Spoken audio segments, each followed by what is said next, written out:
つながっていくことがなんか救われるんじゃないかなっていうような、人々は国境を越えてつながれるはずだと。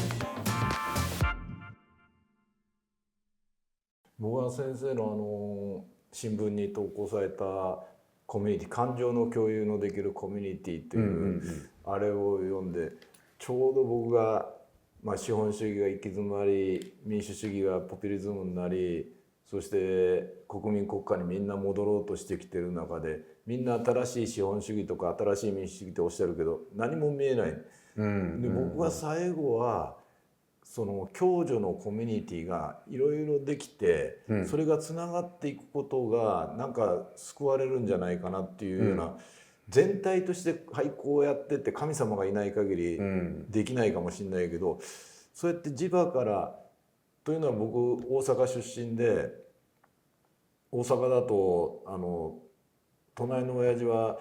酒飲んだら暴力振るからあんたらうちでご飯食べて、うちの家で一緒にご飯食べたり、お米貸して味噌貸してとかね、あったですよ。そして公園行ったらガキ大将が障害者の弟連れてきて「お前らこいついじめたら許さんぞ」っつってみんなで一緒に遊んでたんですよ。ところがコミュニティが大きくなったら効率を考えて障害者はこっち、老人はこっちとかねなってきて、僕はこの IT の力でその昔のそういうみんなインクルーシブに助け合って生きてたのコミュニティがね復活するんじゃないかなって、それが本当人類を救っていくんじゃないかなとか思ってたんですよ。これからはねやっぱり ICT 技術だとか、AI だとかを動員して新たな戦略を考えていかなくちゃいけないんだけど、僕はね原則はコミュニティというのはどのくらいの規模でどういう形でできるのかってことをしっかりと考え直した方がいいと思ってるんですね。で僕お聞きしたいのは、岡田さんがね縁があったにしろ今治市という小さな都市に行かれて人々と初めてサッカーチームを作ろうとか、あるいはその上さらに自然塾というものをテコにしてコミュニティを再生しようとしていく段階で何に心を配られたのかっていうことで、僕の話をまずしますとね、いや全く行ったことがないアフリカの森の奥ですよ。で小さな村があって、でそういう人たちは、伝統的に、ゴリラもチンパンジーもサルもみんな食ってる人たちで、そこででもナショナルパークができて、でナショナルパークの中に狩猟採集民のピグミーと言われる人たちが住んでたんだけど、その人たちが保護区になっちゃったんで住処を奪われて公園の外に居住し始めた。でもその人しかし森のことを知ってなかった。だからその人たちに協力を依頼して一緒に森を歩きながらゴリラを探して、でもゴリラ食べるんじゃなくて調査するんだよって話をしたんですが、その時にねやっぱり最初にやったのはね酒を飲んだことなんですよ。地酒をね、彼らと一緒に飲みながら少し自分の身の上話もしたり、自分がやりたいこと、それから相手の言うことをよく聞く、そのために言葉というのを学ぶ必要があったんですね。で僕は地元の人たちが話している言葉か、あるいは共通語であるフランス語か、つまりスワヒリ語かフランス語かどっちかを学ぼうという選択肢を迫られたんだけど、いやもうフランス語やめて地元のスワヒリ語を選んだんですね。でちょっとだけ聞きかじりで勉強してて向こうでもほとんど覚えたんですけど、でも良かったと思います。つまり人々のピグミの人たちってフランス語できませんから、スワヒリ語でいろんな話を、最初は無口なんだけどね、みんなね酔っ払うとねだんだんいろんなことを語ってくれるんですよ。それで打ち解けてね。いや一緒ですね。僕が行ったね約9年前はね、お前どうせ有名人が来てちょっとやって帰んだろお前、骨うずめるつもりあんのかお前は。で今治のこと分かっとらんのな、無理なんじゃって、もう誰も相手してくんないですよ。で東京から、来てね騙されんじゃないかみたいなね感じで、僕自分の車にポスターガムテープで貼って街中走ったり駅でビラ配ったり何しても2年ぐらいダメでしたね。あでもちょっと何かあったらもう飛んでいって、食事それこそお酒なんかも進んで飲んで、進んで「はい僕歌います」って歌ってやってね、ほんと1年半ぐらいした時に今治人の友達いないことに気がついて、でみんな「おい残業8時までにして友達5人作ろう」っつって。とかね、また孫の手活っておじいちゃんおばあちゃん困ったことあったら何でも言ってくださいって、うちの育成の子供コーチ僕も何回も行きました。思いも動かしてくれキーキってあんたらサッカーとかいうもんやっとんのかって、じゃあ一回行っちゃるわって来てくれたりとかね、もういろんなことやりましたよ。それこそでようやくこいつどうも本気らしいなとかね、やっぱりその信頼を勝ち取るためもう信頼がないとやっぱり相手してもらえないですよね。でやっぱり時間ですよ。時間かけないとできない。特に岡田さんは有名人だから、やっぱり向こうがまずは注目してしまうし、でねそれと似たようなことがあったのはね、さっき話したのはコンゴっていう場所なんだけど、まあ21世紀になった頃からまあ、コンゴ紛争が起こっちゃったんでガボンにね、調査地を作ろうと思って行ったことがあるんですよ。でもねガボンの森の奥ではねまあそれまで長いことフランスの植民地政策でみんな暮らしを立てていたから日本人が来るっていうとね、フランス人と同じようにあんたら何をしてくれるんやと、橋作ってくれるのか、病院建ててくれるのか、学校はどうなんだっていうね、そういうまずは村への恩恵をどれだけ持ってきてくれたかに関心がある。でねそこはさっき岡田さんが最初に言われたその自由な発想と気概っていう話なんだけど、僕がびっくりしたのは村がすごく荒れてたんですね。要するにもうフランス人がやってきて木を伐採して木材会社が人を雇ってで小学校や病院建ててで大宿舎があってみたいなフランス人町みたいになってた。でもフランス人がみんな出てちゃって植民地の後はね独立して、そうするともう自分たちで村を建て直す記録がなくなってしまっていた。だから何でもやってくる権威のある人にお願いをするという習慣ができてしまって自分たちで何をやったってそれは成功しないんだって思ってたんですね。でもこっちはだからなんていうのかな、コンゴの場合は僕が名もない学生だったからお金もなくてね、でみんなにこう助けを求めながらやってったんだけど、こいつまあかわいそうだから助けてやろうかっていう気になってくれたからよかったんだけど、ガボンの場合はまあ日本人のチームで行ったんで、日本人はお金持ってるだろうと、時代も違いますからねで日本政府からたくさんお金持ってきたんじゃないのみたいな話に、まあこれは誤解ですけどそうなってしまって、橋を作ってくれるもう本当にいろんなね要望が舞い込んできたんです。でも何一つできない、何一つできないけどみんなで一緒に新たな事業をやりたいんだと、ゴリラやチンパンジーを観察しながら安いお金だけども皆さんを雇って森の中にまあ、テント地を作って、で村人たちは全部雇いますと。でおばさんたちは炊事洗濯にお願いしたり、で男たちは森の遊歩道を切ったり、あるいはまだゴリラをね間近で観察したことのない人たちだけど、まあ、一緒に観察をしながらゴリラの友達になって、それを将来的にはエコツーリズムを展開して、で外国人の人たちに見てもらうようにしましょう。でしかも外国人が見るのはゴリラだけじゃなくて、あるいは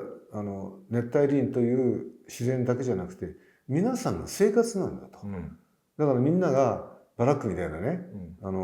まあ貧しさの極みたいな家に住んでいるよりはちゃんと伝統的な機材素材でもって西洋人がやってきて素晴らしいなと思えるような昔からの伝統を呼び起こしてやりましょうよっていうお声掛けをして、で本来ならエキスパートだけを日本に呼んで研修するのが JICA のやり方なんだけど、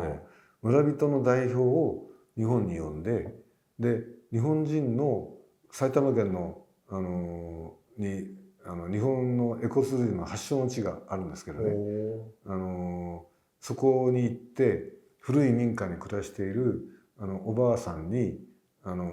インタビューして、これはこの民家に自分がお嫁に来た時にどんな状況でどんな料理を作ってどういう服で暮らしていたのかって、これがエコツーリズムで見せる内容なんだよってことを納得してもらった時に、彼らは「おおそうなんだ」と。自分たちの文化っていうのは劣等感で眺めるだけじゃなくて、西洋人にこう紹介できるほど高度なもんだったっていうことを自覚すれば面白いことが起こるって気にやっとなったんですよ。それすごい時間かかったの。10年ぐらい時間かかったんだけどでもそれをね、やっぱりすごく村人たちが自分たちのアイデアでいろんな事業を展開しようという結果がなったんですよね。だからもちろん岩手の人たちが日本という長い長い歴史の下で暮らしてきた文化の高い人たちですから、アフリカのような話では全然ないと思うんだけれども、でも新しい事業に対して、外から持ち込まれた事業に対して最初は警戒心を抱きながら、でも自分たちがその参加をしながらその事業を盛り上げていくときにどんなに面白い未来が開けてくるかってことに自覚するまでには、やっぱりさっきおっしゃったように信頼を作るための時間がかかりましたね。いやでももう今僕ら新しいスタジアム作ったんですよ。民設民営で 40億資金調達して、一銭もないのに口一つで40億集めたんですけど、すごいね。そしたらなんか地元の人たちが、朝散歩したりみんなされるんですけど、もう里山スタジアムということで、本来駐車場にするとこ里山エリアって土手を畑にしたり、ワイン作るブドウ植えたり、障害者の通所施設作ったり、いろんなことをやってあるんですよ。でもう朝散歩してる人がゴミ袋を持ってゴミ拾いながら散歩してくるんです。もう自分たちのなんかところを保ちたいっていう、僕は里山のもう木がまだ小さいんですけど、これから成長していったら里山のような場所にするんですって言ってるのをみんながなんか自分ごと化してくださってて、いやこの9年やってきて初めて感じた感覚なんですね。やっぱり嬉しかったですね、それは。で今言われたようになんか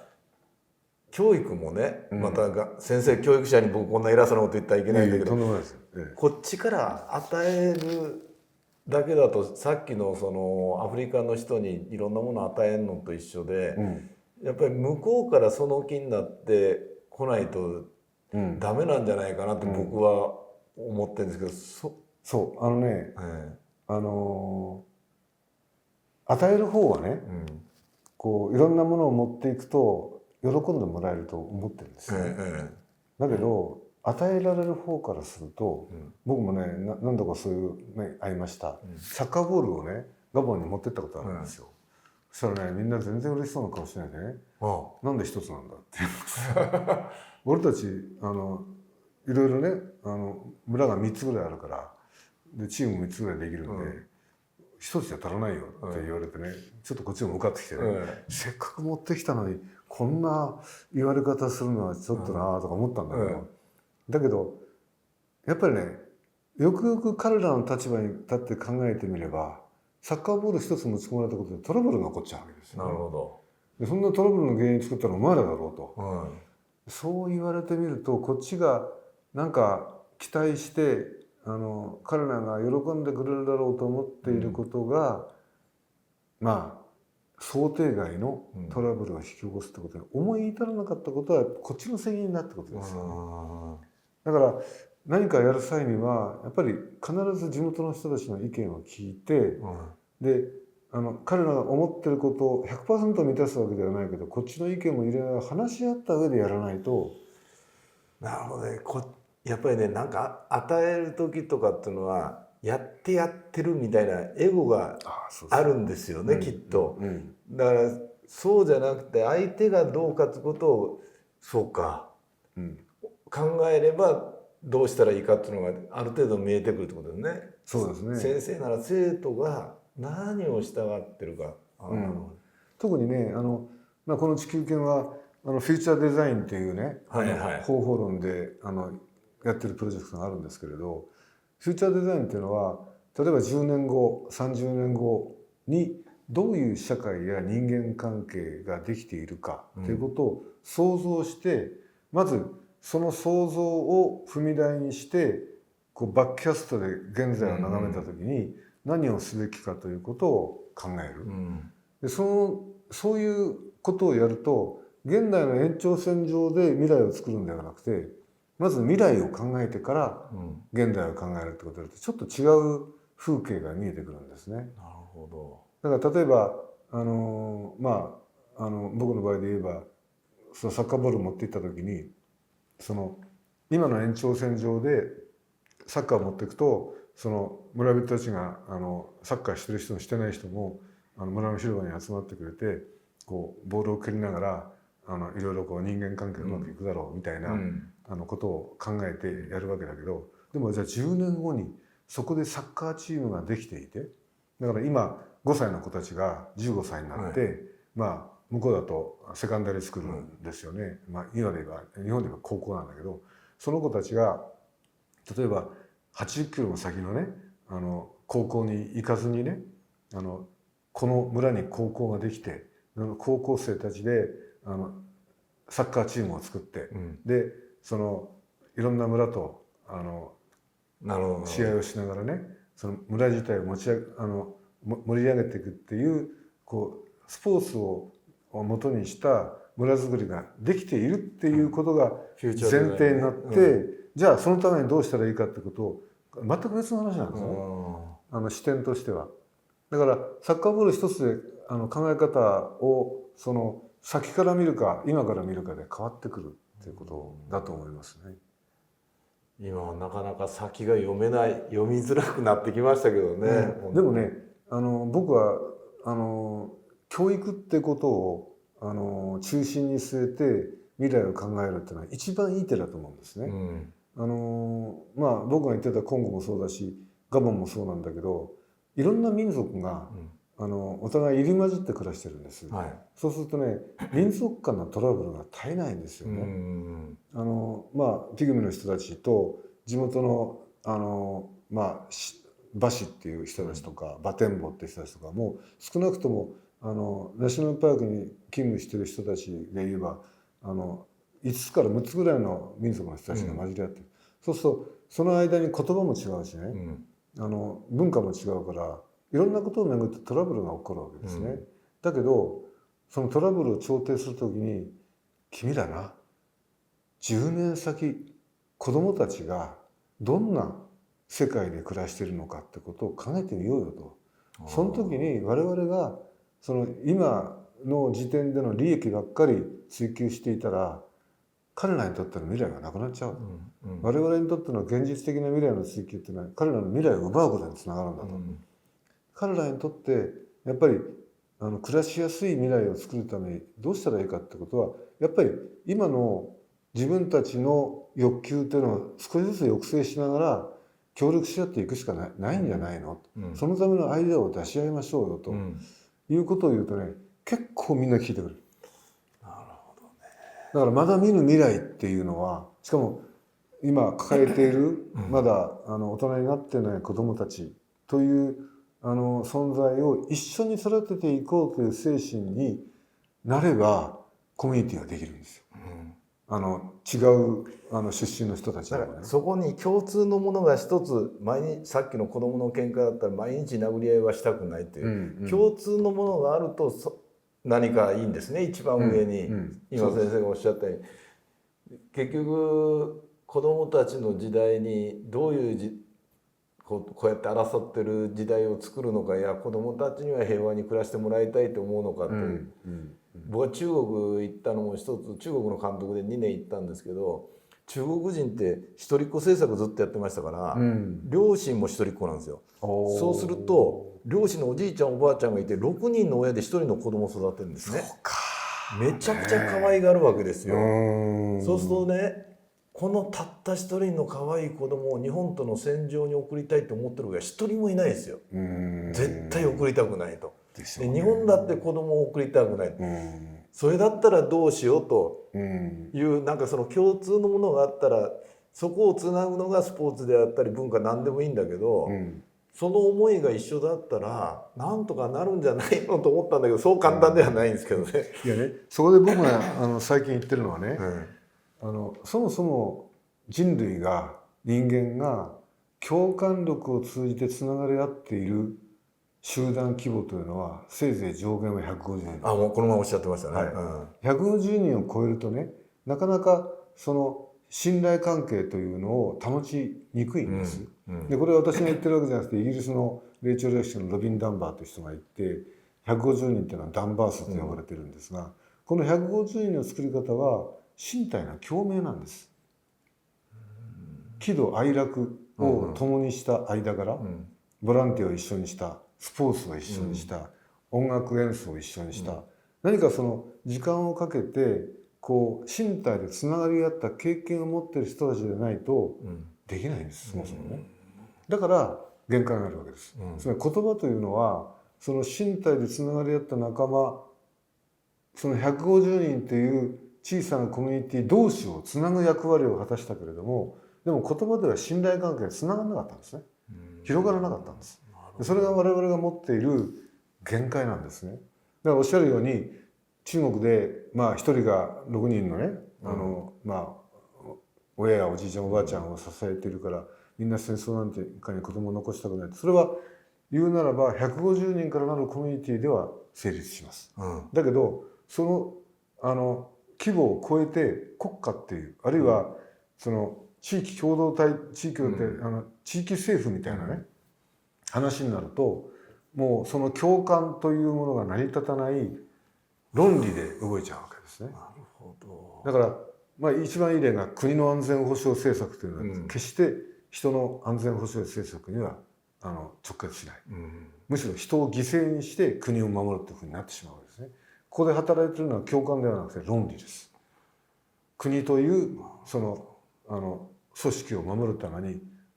いかなる手段を打たなければならないかという冷徹な論理だけなんですよ。もうそれ以上は無理なんですね。だから僕はね、これからの時代は地域から立ち上げていくしかないと思うんです。つまり言葉は少なくともその地域の150年上限とするコミュニティをつなぐ役割を果たしているわけですね。だから今治市は人口が多分15万でしょ。その中にさまざまなコミュニティがあるわけですよ。でもその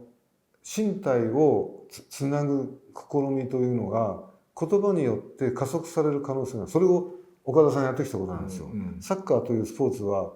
集客力があります。だからそれぞれの地域で顔見知りであった人たちが改めてサッカー場で同じスポーツを見ながらウェーブをしたり旗を振ったり歓声を上げたりすることによって身体の共鳴を一時的でも感じることができる。そうするとその間には信頼関係が生まれるわけですよね。だから有事の際には結束して助け合いましょう。つまり150人からなるコミュニティが共感をもとにしてできているってことは、つまり自己犠牲を払ってでもそのコミュニティに尽くしたいと思う心があるということなんですよね。その外では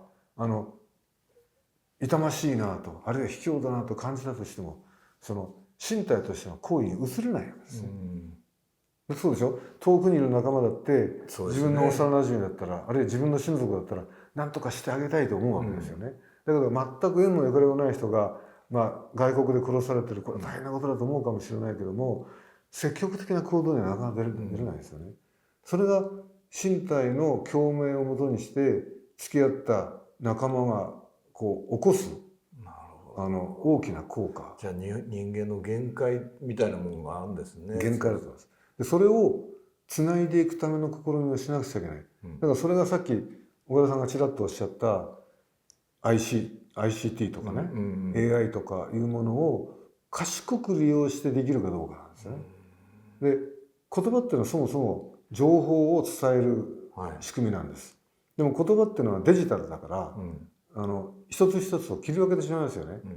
だけどICT とか AI とか作る映像とかね、そういうのはデジタルでありながらアナログ的な効果を持っていて、その時間というものをきちんと担保してくれます。で我々がなんで音楽に心を誘われるかっていったら、あれはアナログの芸術だからですよね。その時間というものの中に自分の身体を誘い入れて、こう仲間と一緒にそれを共有することができる。でも言葉っていうのはその大きな物語というセットになっている話か、あるいは言葉で切り分けられた一つ一つの意味なんですね。で、意味っていうのは感情にはなかなかならない。音楽は感情を伝えるから、そうですね、身体を共鳴させたと同じような効果があるわけですよね。でそれを僕らはやっぱりうまく利用していかなくちゃいけない。だから例えばスポーツをやるのも身体の共鳴だし、それからコンサートもね、そうだし、言葉以外のその手段を使いながら人々をつないでいくということが、そのコミュニティを広げたりコミュニティ同士をつなげる、大きな力になるんですね。そうするとそういう時には150名を超えるコミュニティも可能だということですよね。例えばファンクラブだったり、ある程度命まで捧げないかもしれないけど犠牲ボランティアで手伝おうかって思う人が出たりっていう、そうですよ。だからその岡田さんが40億集めたっていう中にはね、それはもちろん岡田さんの目的に賛同してくれた方もたくさんいるでしょうけれども、岡田さんのやってることに心情的に共鳴したいっていう人たちもいるはずなんですよね。いやもう大半そうですいやだからそういう人たちを増やしていくことが世界的に見ればトラブルを防ぐことにもなるし、国際関係を緩和することにもなる。今自国主義が蔓延していて国境が閉じてしまったりしてるわけでしょ。でもあれは無理やり閉じちゃってるわけですよ。だってスポーツの世界では、あるいは芸術の世界では、アカデミアの世界では国境なんかもともとないわけだから、でそれを政治あるいは経済っていう理由で閉じてしまってるっていうのは、やっぱり人々はおかしいと思ってるわけですよ。人々は国境を越えてつながれるはずだと。でもそれを政治家たちはやっぱり要